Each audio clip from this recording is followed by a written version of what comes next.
Oi pessoal, tudo bem com vocês? Como é que vocês estão com esse isolamento, com essa loucura toda? Espero que vocês estejam bem e que agora, depois de vocês descansarem bastante, a gente continue nosso conteúdo, né? A nossa programação do ano. Então, a partir de agora, nós vamos ter um momento diferente. Nós vamos ter as aulas virtuais, não tem mais aquele contato, né? Aquela coisa de olho no olho, de eu passar e observar se algum aluno está triste, se não está muito bem, parar e conversar. Enfim, tudo isso vai voltar em breve, mas por enquanto o que a gente tem são as aulas virtuais. E com certeza vai dar tudo certo, vocês vão ter o conteúdo, vocês vão ter tudo certinho, vão precisar de uma dedicação maior, porque agora vocês estão em casa, então vocês precisam ter uma disciplina grande, né? Mas eu tenho certeza que vocês tiram isso de letra. Nós vamos terminar o conteúdo do primeiro bimestre, começar o conteúdo do segundo, né? E depois, em alguns momentos, a gente vai tirar as dúvidas, né? De forma, com aulas ao vivo, enfim. Vocês não serão prejudicados, com certeza, em nada disso, né? Eu fiz questão de gravar as aulas para vocês. Eu acho que fica uma coisa mais afetiva, né? Do que eu simplesmente indicar uma aula de algum outro professor para que vocês assistam. Então, eu fiz com muito carinho, tá? Vamos tentar passar por essa fase da melhor maneira possível. Logo, logo a gente vai estar junto no colégio, novamente. E daqui a muitos anos a gente vai lembrar de tudo isso como uma coisa que passou, que ficou para trás e que a gente superou, tá ok? Então, eu espero que vocês se dediquem bastante. Qualquer dúvida, eu estou à disposição, estou aqui para tirar dúvida de vocês. Neste momento, eu aqui na minha casa e vocês na casa de vocês, para que tudo corra bem e para que essa pandemia passe logo, logo. Ok? Vamos lá? Então agora a gente vai dar continuidade aos invertebrados. Nós vimos poríferos e quinidários em sala de aula. Agora nós vamos ver os plateumintos. Eu falei para vocês que cada filo tem uma característica marcante. Os poríferos são animais que possuem o corpo coberto por poros. Os quinidários são aqueles que possuem células urticantes pelo corpo, né? Que podem dar aquela sensação de queimadura. Agora, plateumintos, qual é a característica básica? Plate achatado, eumintes vermes. Esses animais, eles são animais longos, achatados dorso-ventralmente e o corpo ele fica em forma de lâmina, em forma de fita, certo? Então vamos lá. Temos aqui alguns representantes, né, que a gente vai conversar a respeito, vai falar a respeito. Temos como exemplo de plateumintos as planárias, os esquistossomos e as tênias. As planárias, elas são terrestres, elas não são parasitas, nós falamos que são animais de vida livre. Elas geralmente ficam escondidas em locais úmidos, né, embaixo de folhagens, troncos, pedras. Como os plateumintos, eles têm uma capacidade migratória muito pequena, né? Eles geralmente são específicos em seus habitats, não mudam muito, né?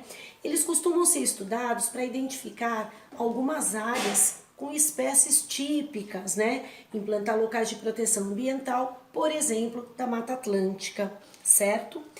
Mas temos os vermes parasitas, que podem causar doenças. As mais conhecidas aí, né, são a esquistossomose, a teníase e a cisticercose. A esquistossomose causada pelo Schistosoma manzoni, ou esquistossoma. A teníase e a cisticercose pelas tênias. Nós temos a tênia solium e a tênia saginata. Em relação às doenças, a gente vai conversar depois. Agora a gente vai para as características gerais dos plateumintos. Todos os plateumintos são animais triblásticos, ou seja, possuem 3 folhetos embrionários. A partir dos plateumintos, então, nós temos o terceiro folheto embrionário, coisa que nós não tínhamos em quinidários. Agora nós temos o folheto mesodérmico. Então, eles possuem ectoderme, mesoderme e endoderme. A mesoderme, ela vai ser sempre responsável, entre outros tecidos, pela formação da musculatura. Então esses animais, eles já conseguem ter movimentos do corpo, né? Desenvolvimento de alguns sistemas, mesmo que rudimentares, como o digestório e o excretor. São animais acelomados, ou seja, não possuem celoma, não possuem espaço que abriga os órgãos do animal. O corpo ele é maciço, né? Ele é preenchido ali por um parênquima, por um tecido de origem mesodérmica. Os plateumintos apresentam também uma simetria bilateral, né? Ou seja, você consegue perceber a diferença entre as regiões ventral e dorsal do corpo. Possuem também uma coisa chamada cefalização, que é um pequeno deslocamento dos tecidos nervosos para a parte superior do corpo, para a extremidade superior do corpo, certo? Eles possuem também um sistema excretor, né? São os primeiros animais que apresentam esse sistema excretor. Eles eliminam o excesso de água e de resíduos do metabolismo para fora do corpo. Então vejam, são processos muito simples, são sistemas muito rudimentares, mas que já dá início aí para que nos próximos haja uma maior evolução, certo? Quanto à organização aí do corpo, né, eles não têm sistema respiratório e circulatório. Então eles utilizam a difusão para fazer as trocas gasosas, certo? E em relação à circulação também, a distribuição, né, dos nutrientes, ela é feita por osmose e por difusão. Essa ausência do sistema circulatório, né, ela está relacionada ali à restrição de tamanho, são muito pequenininhos, né, e a forma como muitos plateumintos, como é o caso da planária. O sistema digestório, ele é considerado incompleto. O que significa isso? Não tem presença de ânus. Nós consideramos sistema digestório completo quando o animal possui ânus, incompleto quando ele não possui. Então, em cada classe nós vamos ter uma característica. Por exemplo, né, nos cestódeos, que é o caso da tênia, esse sistema digestório ele não existe, né? O animal ele absorve nutrientes pelo revestimento da epiderme, quando eles parasitam algum hospedeiro. Na classe dos turbelários, que é o caso da planária, nós temos uma faringe protrátil, ou seja, é uma faringe que sai pela boca para capturar o alimento. Nós temos aí também, no caso, essa distribuição de nutrientes por meio de uma ramificação do intestino, né, onde a gente vai ter aí células especializadas aí, né, na produção, na secreção de enzimas que vão ajudar a digerir o alimento, certo? O sistema excretor desses plateumintos, ele é formado por um conjunto de células especiais que a gente chama de solenócitos, ou também podemos chamar de células flama, tanto faz, né?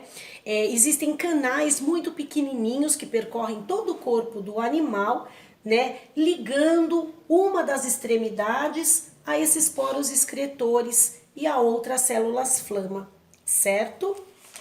Em relação à reprodução dos plateumintos, a gente pode dizer que a maioria das espécies ela é monóica, ou seja, os dois sexos no mesmo indivíduo, como no caso das planárias, das fascíolas e das tênias, né? Os esquistossomos são dioicos, nós temos macho e fêmea. Em alguns casos, né, como os turbelários, eles podem se reproduzir de forma assexuada pelo processo de laceração. O que é a laceração? É uma fissão, um corte transversal do corpo. Quando a planária se movimenta muito, né, a parte anterior em um sentido e a posterior em outro, ela pode se prender em alguma coisa. E aí causa essa fissão, causa esse corte, né, que nós chamamos de laceração. Cada parte se regenera formando dois novos indivíduos. Esses animais, então, eles têm uma grande capacidade de regeneração. Se uma planária ela for cortada em vários pedaços, cada pedaço forma um animal inteiro. Mas essa regeneração ela acontece de forma mais rápida no corte, né, que é feito na região anterior do corpo. No processo sexuado das planárias, dois indivíduos se aproximam e unem seus poros genitais, que são localizados na região ventral do corpo, certo? Desse modo, a fecundação ela acaba sendo cruzada e interna. O zigoto, que é formado depois dessa fecundação, ele acaba saindo do corpo em volta de um casulo que vai ter nutrientes para mantê-lo. Do embrião vai se originar um organismo adulto que não vai passar por fase larval. E quando o animal ele não passa por fase larval, nós dizemos que o seu desenvolvimento é direto. Nos plateumintos parasitas ocorre também a reprodução sexuada. No caso dos esquistossomos, os sexos são separados, né, são dioicos e eles têm dimorfismo sexual, ou seja, eles têm uma diferença no tamanho e na forma em relação ao macho e em relação à fêmea. A fêmea, ela é maior do que o macho, tá? Já as tênias, elas conseguem fazer uma coisa chamada autofecundação. Em cada partezinha do corpo, em cada proglote, existem órgãos sexuais masculinos e femininos, onde se encontram os gametas do mesmo indivíduo. Agora, a gente vai ver a classificação e aí vocês vão entender um pouquinho melhor quando a gente fala em planárias, em esquistossomos e em tênias. Aqui nós temos a classe turbelária. São geralmente animais de vida livre, onde se enquadra a planária. Né? Já falei para vocês que são animais que se encontram em ambientes aquáticos, tanto marinhos quanto ducícolas, ou no solo úmido, né? No caso da planária, especificamente, eles habitam córregos, lagoas, pântanos, né? Onde eles ficam grudadinhos ali nas raízes das plantas ou das rochas e tem uma peculiaridade aí. Eles evitam a luminosidade. Se você olhar o desenho da planária, dá a impressão que ela tem dois olhinhos, mas na verdade não são dois olhos, são ocelos, né? Esses ocelos, eles não percebem imagens nítidas, eles apenas percebem a luminosidade. Tem também órgãos sensitivos auriculares, que a gente chama de aurículas, com células quimiorreceptoras que percebem as várias substâncias químicas que são dissolvidas na água. Temos aí o caso dos trematódeos, né? Que é uma classe em que todos os vermes são parasitas e esses hospedeiros dos trematódeos são principalmente animais vertebrados. Eles têm uma ventosa ao redor da boca e uma na região ventral que auxilia a fixação desse verme no seu hospedeiro. O caso aqui, o exemplo, né, mais comum é o esquistossomo ou Schistosoma manzoni, que causa uma doença chamada esquistossomose ou barriga d'água. É uma doença que afeta um número muito grande de pessoas no mundo e é muito comum aqui no Brasil. Os machos dos esquistossomos, eles possuem mais ou menos de 1 centímetro a 1,5 centímetros e as fêmeas de 1,5 centímetros a 2, ou seja, são pequenininhos, né? Temos aí um outro exemplo que é a facíola hepática, que ela é muito comum no fígado e canais biliares dos ovinos e dos caprinos, né? Podendo acontecer na espécie humana também, mas é mais difícil. A outra classe é a classe dos cestódeos, né? São aqueles plateumintos totalmente parasitas que a gente conhece com o nome de tênia. Muitos chamam de solitária porque podem atingir muitos metros de comprimento e a pessoa que abriga uma tênia, ela não consegue abrigar 2, 3 ou mais, apenas uma devido ao seu tamanho. Então, por isso chamada também de solitária. Esses vermes, eles são muito fininhos e achatados e eles podem chegar a mais de 10 metros de comprimento na fase adulta, né? O corpo dessas tênias, ele é formado por uma cabeça chamada escólex, que é do tamanho de uma cabeça de alfinete. Nesse escólex, ela tem 4 ventosas. Temos o estróbilo também, que é um conjunto de anéis ou proglotes, e o colo ou pescoço que liga a cabeça ao estróbilo.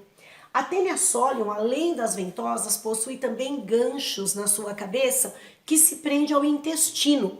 Devido a isso, esse intestino ele acaba tendo um sangramento e as pessoas que têm tênia solium podem observar sangue nas fezes, justamente por conta desses ganchos. A tênia saginata não, ela tem apenas as ventosas de fixação. Essas ventosas, elas fixam a tênia ao intestino delgado. O intestino delgado é aquele responsável pela absorção dos nutrientes. Então a pessoa se alimenta, o alimento ele é digerido, quando ele chega no intestino delgado para ser absorvido, a tênia acaba pegando uma parte desses nutrientes. E como toda verminose, a pessoa começa a ficar enfraquecida, a pessoa começa a ter uma deficiência de nutrientes no organismo, né? Como eu já tinha dito antes, os cestódios não têm sistema digestório, então eles já absorvem diretamente esses nutrientes que foram digeridos pelo hospedeiro. Aqui nós temos um quadro com as principais doenças causadas por plateumintos em seres humanos. Nós não vamos levar em conta agora as doenças causadas por plateumintos em outros animais, apenas as principais aí dos seres humanos. Então a primeira delas é a esquistossomose. Na página 50 do LIP, vocês têm o esquema do ciclo, como essa doença entra no ser humano. Eu gostaria que vocês dessem uma olhada com atenção. O esquema está muito simples, vocês conseguem entender perfeitamente, tá? Então aqui só para esclarecer, nós temos o Schistossoma manzoni, que é o parasita que causa a doença. Nós temos o hospedeiro intermediário, que é o caramujo do tipo Bionfalaria, que é um caramujo planorbídeo, e nós temos o hospedeiro definitivo, que é o ser humano. Então o Schistossoma manzoni ele passa pelo caramujo para que haja uma transformação de larva e depois sim é que ele vai para o ser humano, onde ele fica para o resto da vida, tá? Então o hospedeiro intermediário é aquele que vai intermediar o causador até o seu hospedeiro definitivo. A transmissão. Contato com água contaminada por cercárias. Cercárias são as larvas do Schistossoma manzoni. Quais são os sintomas? Diarreia, dores abdominais, hemorragias, enfim. E a profilaxia, ou seja, como se proteger, como evitar pegar a doença. Interromper o ciclo de vida do parasita, como combate ao caramujo. Saneamento básico e tratamento dos doentes. Saneamento básico entra para o controle de todas as verminoses, vocês vão observar isso, certo?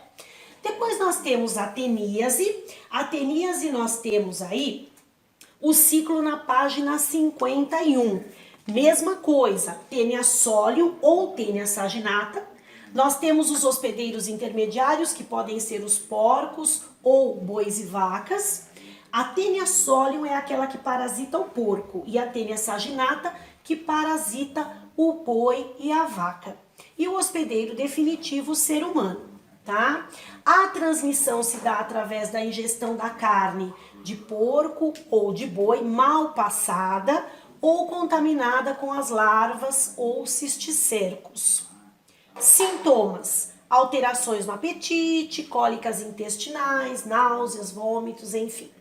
E profilaxia: não consumir carnes com suspeita de contaminação ou mal cozidas. Saneamento básico, tratamento de doentes. Então vejam, aqui a teníase é muito importante a gente ressaltar o consumo de carnes de locais onde vocês não conheçam a procedência. Precisa tomar cuidado, porque se essa carne estiver contaminada, você pode pegar a doença.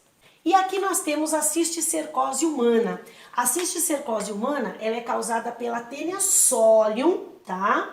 E aqui nós temos uma diferença. Nós não temos o hospedeiro intermediário e definitivo. Nós temos o ser humano como intermediário. Aqui, o homem, ele não ingere a carne contaminada com as larvas, com os cisticercos. ele ingere diretamente os ovos da tênia, que podem estar presentes na água e nos alimentos contaminados. Ao invés da pessoa ingerir a carne com a larva e essa larva se desenvolver num verme adulto, causando a teníase, agora ele ingere os ovos e dentro do corpo da pessoa, esses ovos se transformam em larvas, geralmente em órgãos vitais, como cérebro, pulmão, coração, provocando sintomas neurológicos e cegueira, quando pega a parte de cérebro, que é a mais comum. Tá? Então, a cisticercose humana, ela acaba sendo muito mais perigosa do que a teníase. A teníase faz desenvolver o verme, se pega através da ingestão das larvas. E a cisticercose, você acaba ingerindo o próprio ovo. E esse ovo se transforma em larva dentro do seu organismo. Muito mais perigoso, tá? Se vocês olharem a profilaxia, sempre a gente vai ter aí o saneamento básico, o tratamento dos doentes e assim por diante. O ciclo da cisticercose, ele acaba sendo muito parecido com o da teníase, com a diferença, como eu já falei, que aí é a ingestão do ovo, não a ingestão da carne. Nós temos tudo isso, voltando, né, na página 50 e 51 do livro de vocês. Bom, então aqui nós terminamos a parte de plateumintos. É muito interessante que vocês peguem o LIP e que vocês leiam o texto antes de dar por encerrada essa parte, né? Toda vez que vocês assistirem uma videoaula, procurem o conteúdo na íntegra no livro de vocês, tá? Aqui é uma coisa muito resumida, principalmente na parte das doenças. Então, é muito importante que vocês peguem o LIP, que vocês observem os ciclos dessas doenças, olhem os detalhes, tá muito bem explicadinho, tenho certeza que vocês conseguem numa boa. E qualquer coisa eu estou à disposição para as dúvidas, ok?